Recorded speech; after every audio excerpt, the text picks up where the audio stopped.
Kalau tidak dikatakan sudah ada pelanggaran hak asasi manusia, maka dia harus update terakhir.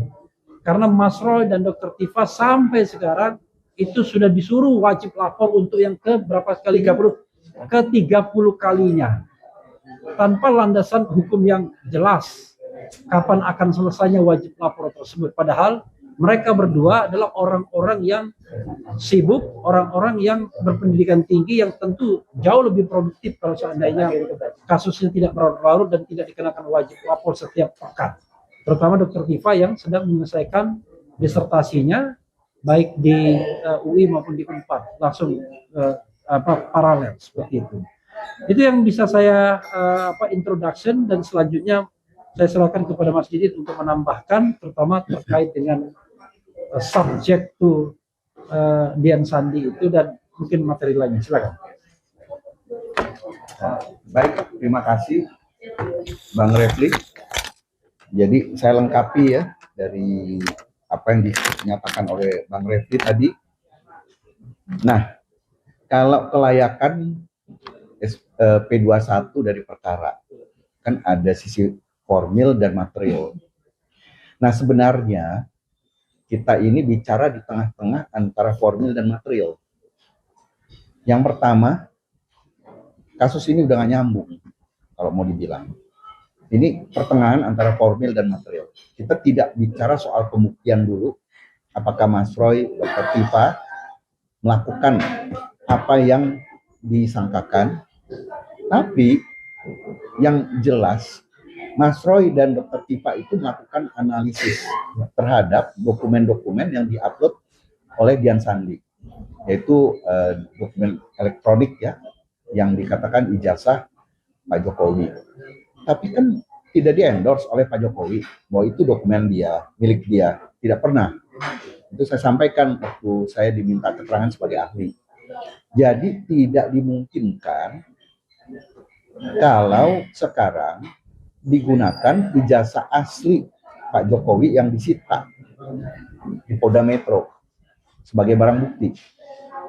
Yang harus disita adalah dokumen yang diupload oleh Dian Sandi, ya, dokumen elektroniknya, dan Dian Sandi harus ditarik tidak sebagai saksi.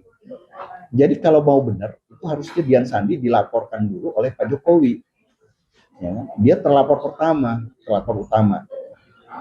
Nah, atau Dian Sandi juga turut serta menjadi tersangka. Nah itu ya. Jadi dia adalah harus dibilang pelaku utama dulu. Nah, kalau itu asli atau palsu dokumennya, kan kita nggak tahu. Jadi yang diupload itu. Jadi ini udah nggak nyambung nih. Nah, kalau sekarang dihadirkan barang bukti, saya juga udah sampaikan juga. Yang namanya barang bukti itu yang disita adalah yang terkait dengan kejahatan. Alat untuk digunakan yang digunakan untuk kejahatan atau hasil kejahatan. Nah, kalau ini terkaitnya bagaimana, ya kan? Dan kalau di lab krim, sekali lagi saya ulangi, di lab krim suatu dokumen itu untuk membuktikan bahwa dia diduga ada kepalsuan, bukan di lab krim karena untuk menguji bahwa dokumen itu asli. Ini kebalik ini. Jadi aneh. Jadi di lab krim untuk apa? Untuk menyatakan itu asli. Tidak ada itu. Jadi tidak ada juga putusan yang akan menyatakan dokumen ini asli, tetapi akan menyatakan ini tidak palsu atau palsu, ya, karena ada diduga pemalsuan. Jadi kalau sekedar hanya untuk menyatakan bahwa dokumen itu asli, tidak ada. Nah, lab krim yang menyatakan itu identik atau menjadi asli, akhirnya juga nggak ada. Yang ada karena diduga palsu. Tetapi dalam perkara pencemaran nama baik atau fitnah, dokumen itu menjadi harus di lab krim, itu aneh sebenarnya. Kelihatannya kayak wajar tapi aneh, luar biasa. Itu yang pertama. Jadi harusnya tidak bisa. Yang kedua, sekarang penetapan tersangka itu harus juga diperbaiki secara formalitas. Jadi kalau sudah ada pasal-pasal yang dirubah, ya dirubah penetapan tersangkanya, diperbaiki. Dan itu harus disampaikan. Mungkin sudah diperbaiki, kalau tidak disampaikan, tidak bisa. Yang ketiga, waktu gelar perkara tanggal 15 Januari, dan saya sudah tanya 15 Desember, sorry, 15 Desember. Saya sudah tanya juga sama Mas Roy, itu BAP sebagai tersangka sudah belum dikasih. Sampai hari ini ternyata belum, dan ternyata tim lawyer katanya sudah menyampaikan 2 kali permintaan secara tertulis, tidak dikasih. Dan waktu diminta oleh tim lawyer waktu itu di depan saya juga, karena saya hadir, ada di reskrim umnya Kombes Iman Imanuddin mengatakan, kan udah tahu, udah lihat, kan mendampingi. Bukan begitu. Yang namanya KUHP itu dari dulu mengatur itu adalah haknya si tersangka, kalau diminta harus diserahkan, ya. Nah, itu juga materi ini dapat menyebabkan penyidikan yang tidak sah, ya. Jadi intinya banyak hal lagi, penerapan pasal Junto 55 ayat 1 ke 1 juga nggak ada, yang sekarang menjadi pasal 20 KUHP baru. Jadi kalau dibilang sekarang ini mau di P21 kan, ya saya bilang ini banyak cacat hukum yang terjadi, ya, baik formil maupun semi material, karena kita bicara bukan pembuktiannya, kita bicara syarat-syarat untuk menuju pemenuhan syarat material. Jadi itu semi material sebenarnya, itu udah banyak, karena bukti permulaan itu sudah tidak cocok, terutama pasal 32 ayat 1 yang disebut tadi Bang Refli, dan di pasal 35 itu udah jelas tidak tercantum narasi di dalam laporan polisi. Demikian ya, saya pikir ya cukup. Terima kasih.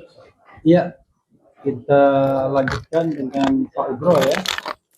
Jadi Pak Ugro ini berkali-kali yang tidak dipahami oleh para termul adalah dia mengatakan bahwa dengan adanya RJ, ya, Restoratif Justice, maka sesungguhnya ada tindakan dicabut LP, laporan polisi.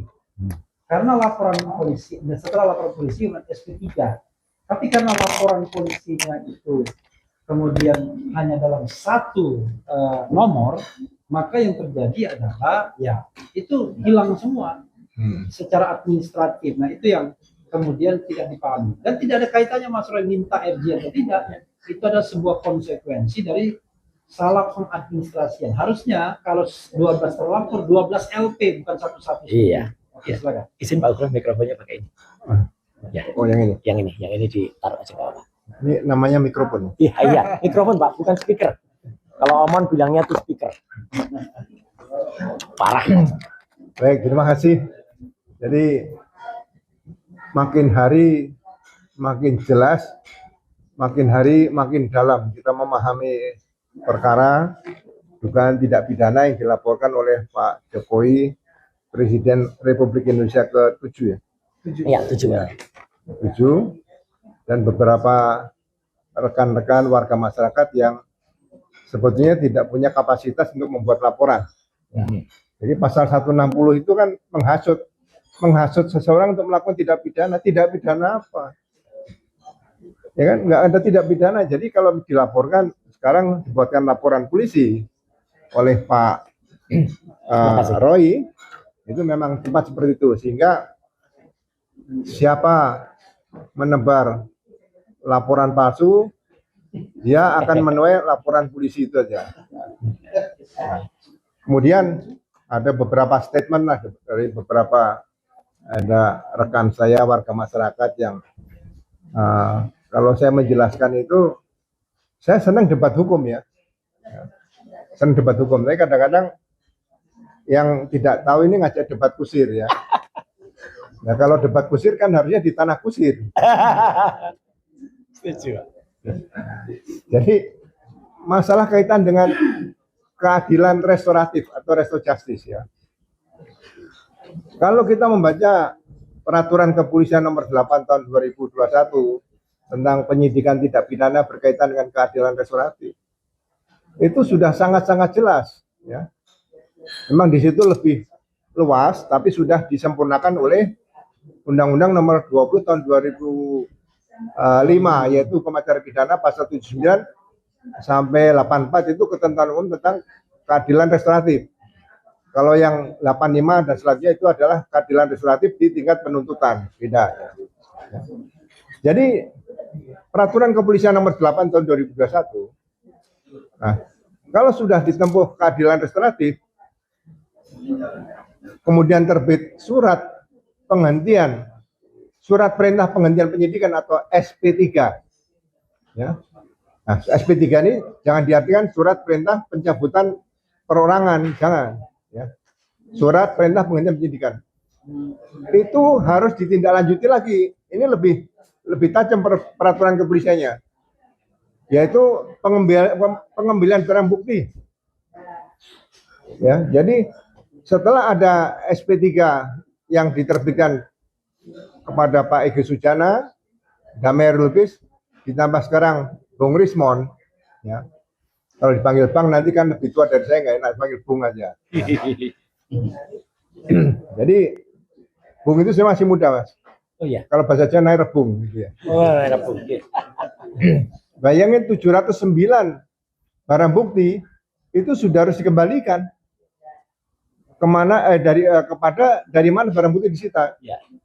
Itu saya mencoba mendalami membaca peraturan kepolisian nomor 8 tahun 2021, ya, pasal 15 sampai 18. 3 pasal itu dalam RJ itu seharusnya bukan hal yang mudah melakukan RJ dalam 1 hari selesai. Ya. Jadi administrasi yang perlu ditanyakan lagi adalah apakah ada surat permohonan tertulis kalau peraturan kepolisian ini, ya, yang diajukan oleh pelaku, kemudian korban, ya, kemudian keluarga pelaku atau korban juga bisa mengajukan surat ditujukan kepada, karena di perkara di Polda bukan ditujukan kepada Dirkrimum tapi kepada Kapolda Metro Jaya. Nah, kelengkapan administrasi ini kalau tidak ditempuh berarti RJ-nya tidak sah. Jadi kalau RJ-nya tidak sah, ketiga tersangka harus dikembalikan pada posisi semula dulu. Ya. Untuk mengembalikan tersangka pada posisi semula berarti harus ditempuh pra peradilan. Jadi kan tambah rumit, ya. Tapi kita tidak perlu perumit. Berarti SP3 dianggap sudah sah. Nah, SP3 sudah sah berarti perkara tidak akan bisa maju ke pengadilan. Jadi tidak ada, saya juga tidak pernah minta penghentian penyidikan. Saya juga tidak mengharapkan ada permintaan restoratif. Itu kewenangan yang ada, kewenangan yang dimiliki penyidik, ya. Jadi bagi rekan-rekan yang mungkin ingin mendapat penjelasan atau kuliah dari saya, ya, yang jelas, mari kita baca pelan-pelan undang-undang tentang hukum acara pidana yang lama, yaitu Undang-Undang 881, hukum acara pidana, undang-undang yang baru, Undang-Undang 20 tahun 2025, KUHP yang lama sama, Undang-Undang 1 tahun 1946, dan KUHP baru, Undang-Undang 1 nomor 2023. Ya. Kemudian pedoman Kejaksaan Republik Indonesia nomor 1 tahun 2026. Kalau kita membaca itu semua, saya yakin kita tidak usah memberikan penjelasan panjang lebar seperti ini lagi. Cukup pihak Kejaksaan Republik Indonesia mempedomani pedoman Kejaksaan tadi nomor 1 tahun 2026. Ya. Jadi saya tidak bicara Pak Jaksa hentikan, nggak usah. Itu di situ sudah sangat jelas. Ya. Ada masalah waktu harinya 14 dan 7 hari. Ya. Ada waktu bagaimana kalau berkas perkara tidak dikembalikan setelah diteliti oleh jaksa, diserahkan kepada penyidik, tidak dikembalikan dalam tempo 14 hari. Ya. Ada pedoman di situ yang mengatur bagaimana kalau SPDP, surat pemberitaan dimulai penyidikan, dikembalikan oleh jaksa kepada penyidik beserta berkas perkaranya. Nah, di situ jelaskan lagi, harus dibuatkan SPDP baru dan surat perintah penyidikan baru. Nah, saya membayangkan sebagai mantan penyidik, kalau diterbitkan SPDP baru dan surat perintah penyidikan baru, berarti berkas perkara harus dimulai lagi, start. Ya, start. Berarti kalau kita naik taksi itu bisa ada tujuan lain, nah, pindah ke tujuan lain tuh, diperbarui lagi. Ya, surat panggilan dimulai lagi, ya kan? Tapi yang pemeriksaan laboratorium tidak perlu. Terus surat pemeriksaan sebagai saksi dimulai lagi, tanggalnya setelah SPDP baru. Oh. Ya, ini yang sangat berat harus dipenuhi, itu aturan hukum acara pidana. Ya, jadi sekali lagi jangan sampai dikatakan ada yang mengatakan bahwa penghentian penyidikan itu tidak bisa diminta oleh siapapun. Ya, dikatakan orang tersebut mengatakan kabar reskrim saja tidak bisa memerintahkan penghentian penyidikan. Tidak ada yang pernah menyatakan meminta kabar reskrim menghentikan penyidikan, ya kan? Ya. Tapi meninjau mungkin iya seperti itu. Ya, meninjau kembali nggak ada masalah. Sebagai warga masyarakat, fungsi pengawasan atau kontrol silahkan. Ya. Jadi yang saya sampaikan ini, ya mohon maaf pada seluruh warga masyarakat Indonesia, ini sifatnya edukasi. Kalau misalnya ada yang salah, ada yang tidak benar dari saya sangat terbuka apabila bisa mengundang saya atau memberitahu saya ketemu di mana, kita diskusi, kita debat hukum, itu lebih konstruktif, lebih edukatif, dan lebih bermanfaat daripada debat kusir yang kemudian kalau itu dipaksakan, orang akhirnya sakit, akhirnya debat kusir itu bisa pindah ke tanah kusir seperti itu. Itu saja, terima kasih. Luar biasa. Oke. Ya. Ya, sebelum Mas Roy mungkin ada tambahan dari Ramdan. Ya, silakan. Ramdan kita Ini. tugaskan sebenarnya untuk ke DPR mengirimkan surat dan sampai hari ini kita tidak tahu apakah surat tersebut sudah ditanggapi DPR. Silakan. Ya, silakan Mas. Ya.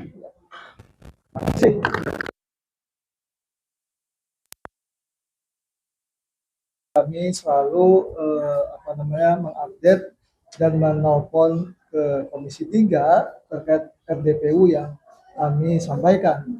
Tentu saja sebagai wakil rakyat, wakil kami, representasi dari termasuk kita semua, berharap ini dijawab. Tetapi kita juga melihat bahwa apakah perlu misalnya pendekatan yang formal tadi menjadi informal seperti yang dilakukan oleh teman-teman mahasiswa sekarang ya, masalah ya.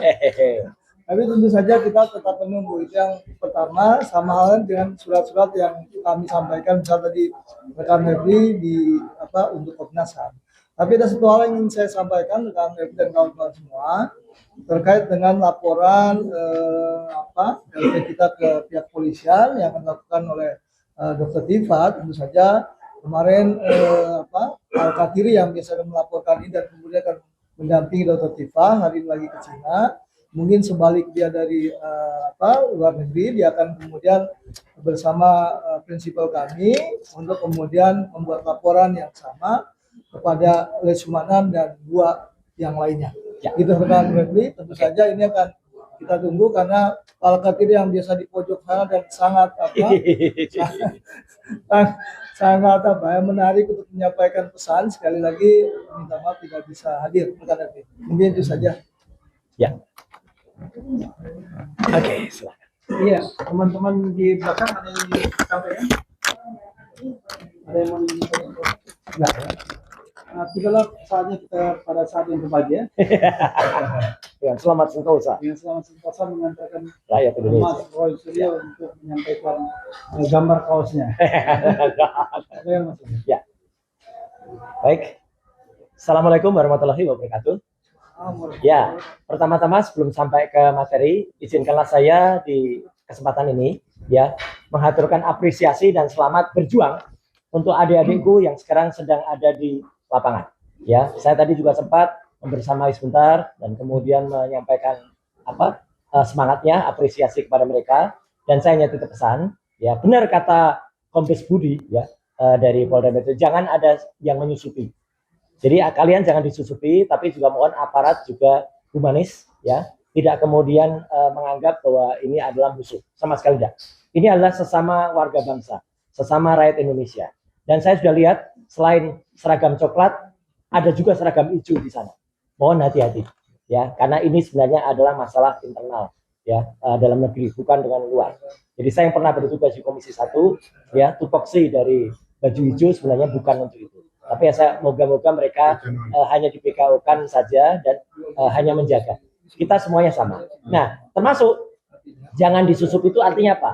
Ya, jangan sampai mereka disusupi oleh hal-hal yang membuat kondisi yang seperti mereka yang teriakkan, yaitu Indonesia bangkrut, ya gitu. Kenapa? Ada 5 tuntutan. 5 tuntutannya yang pertama adalah stop pemborosan APBN, oke.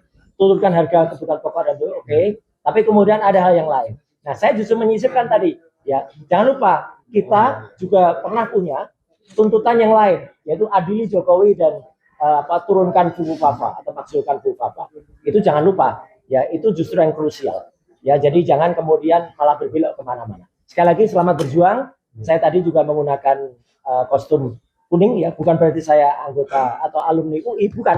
Saya nggak pernah ngaku-ngaku, apalagi ngaku punya ijazah padahal palsu. Enggak. Saya adalah anggota dari UI Watch Plus Plus.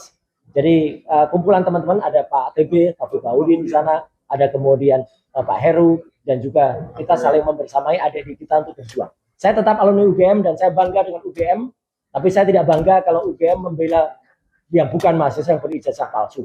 Ya, itu clear. Itu yang pertama. Yang kedua, alhamdulillah Mas Refli dan juga Bapak Ibu yang lain, ya. Hari ini kita sudah sampai Jumat Berkah. Jumat Berkah H+10.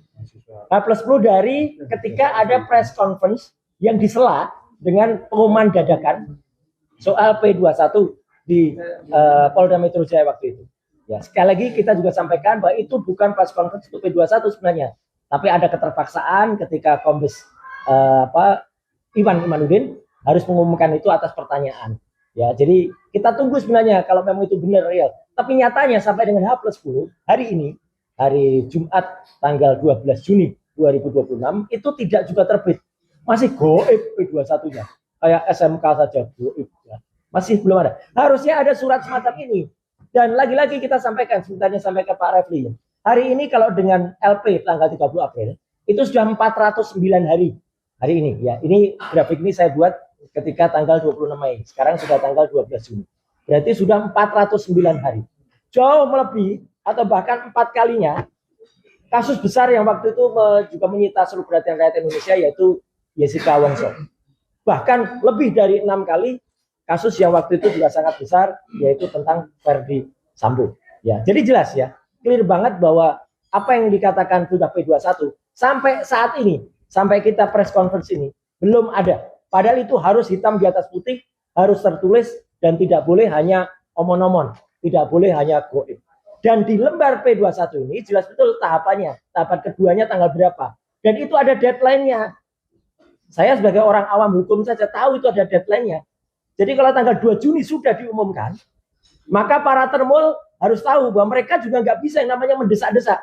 Saya dengar mereka kemarin mendatangi Polda Metro, katanya menghadap Pak Dir. Padahal beberapa penyidik yang lain mengatakan mereka sebenarnya sedang dimarahi. Karena buat apa mendesak-desak? Ya, nggak usah didesak. Polda Metro itu punya otoritas untuk melakukan pengumuman. Tapi otoritas Polda Metro pun tergantung kejaksaan. Dominus litis dari P21 itu adalah pihak kejaksaan. Dan kalau kami kemarin atau tanggal 21 April yang lalu ke kejaksaan itu kita bersurat secara resmi. Kita selaku pihak yang terkait langsung. Kalau para termul kemarin ada yang demo, bahkan demonya, ini saya ulangi kata-kata, bakar Kejati. Itu sudah brutal itu namanya. Harusnya dia yang kena. Itu namanya Fritz Alorboy. 160 itu pada KUHP lama, KUHP lama. Ya jelas ada yang bilang copot Kejati. Orang yang bilang copot Kejati itu antara lain Lecumana. Asmidium gimana ini? Nah, mereka itu satu tidak punya legal standing terhadap perkara ini secara langsung. Karena lawyer Jokowi itu adalah orang yang punya surat kuasa khusus. Antara lain Pak Rifai, Pak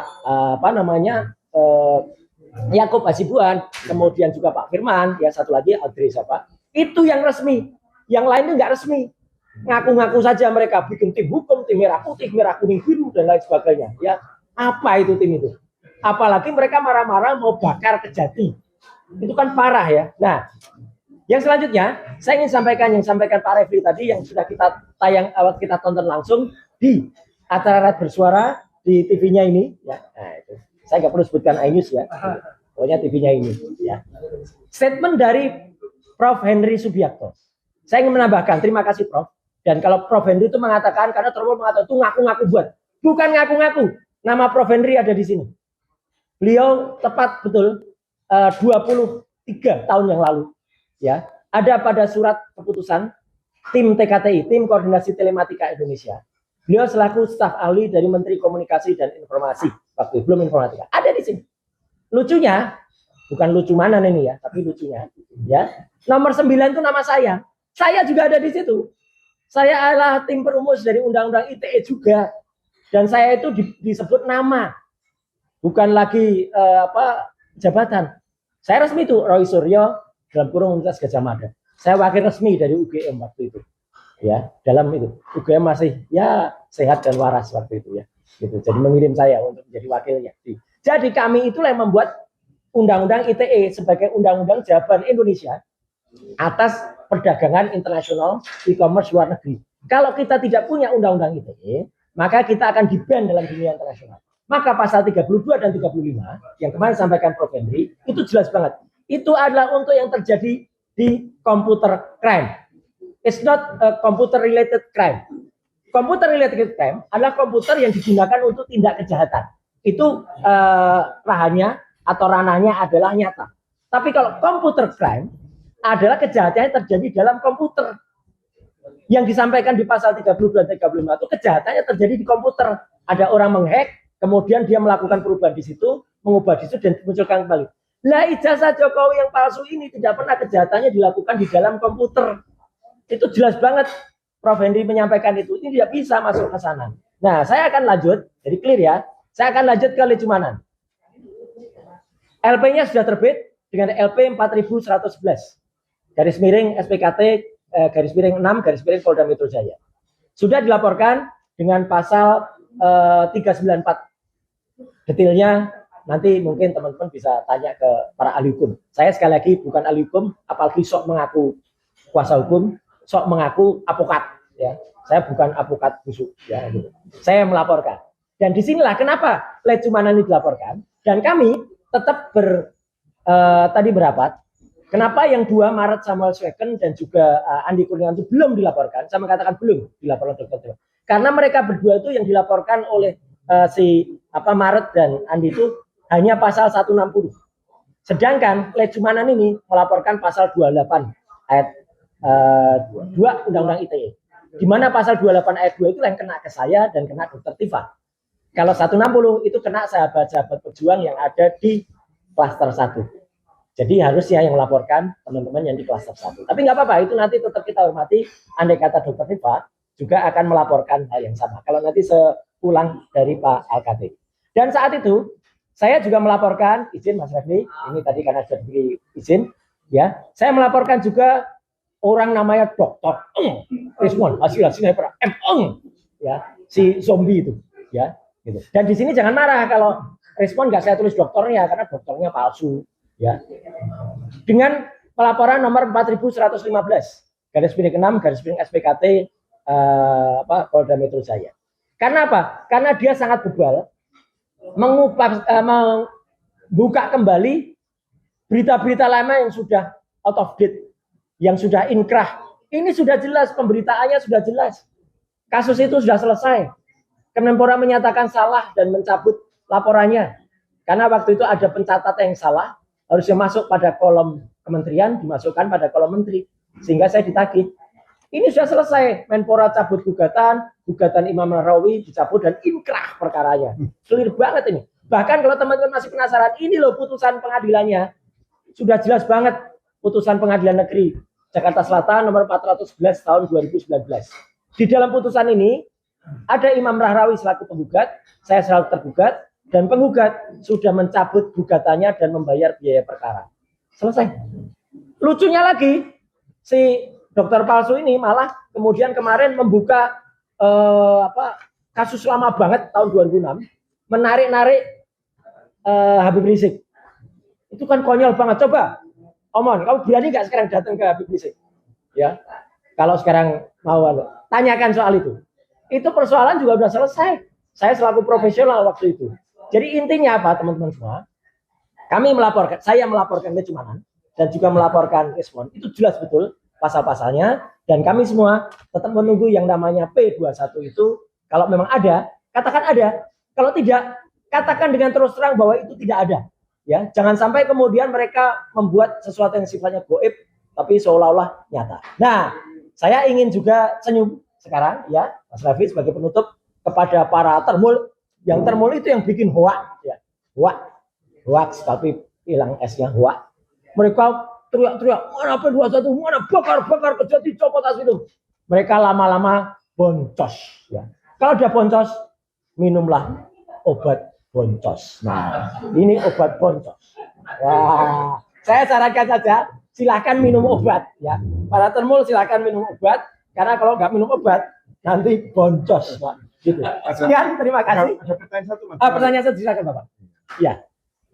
Boncos ya. Ini mohon maaf Mas Refli. Jadi ini kan untuk edukasi nih. Ya. Ya kan? Tadi kan yang silakan Prof Henry Ya.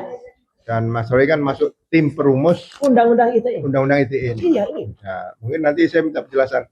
Seumpamanya ini ada nih, seandainya ini Siap. ada pencurian komputer di gudang komputer, Nah, ya kan? Kemudian yang dicuri itu semua komputer di situ. Ya. Apakah kena Undang-Undang ITE atau kena KUHP? jelas tidak, Pak. Itu pasalnya kena pasal pencurian dalam KUHP biasa. Nah, supaya diberikan penjelasan supaya Iya, nanti nggak intinya itu Empat dalam pelapor. KUHP. Ya. Jadi artinya apa yang terjadi itu dilarang nyata. Undang-undang ITE itu yang terjadi computer crime di dalam ranah komputer.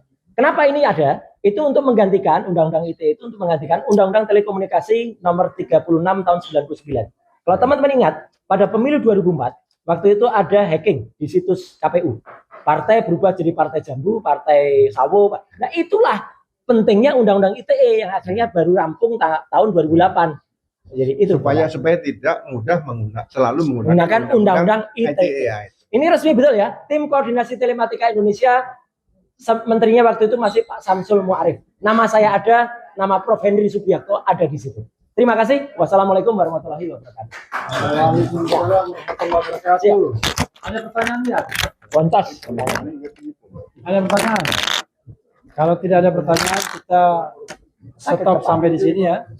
Mudah-mudahan apa yang kami jelaskan ini makin memperjelas. Tapi satu hal yang kami garis bawahi ya, kalau kasus ini memang on the right tracknya benar, maka 3-4 bulan harusnya sudah selesai. Ya.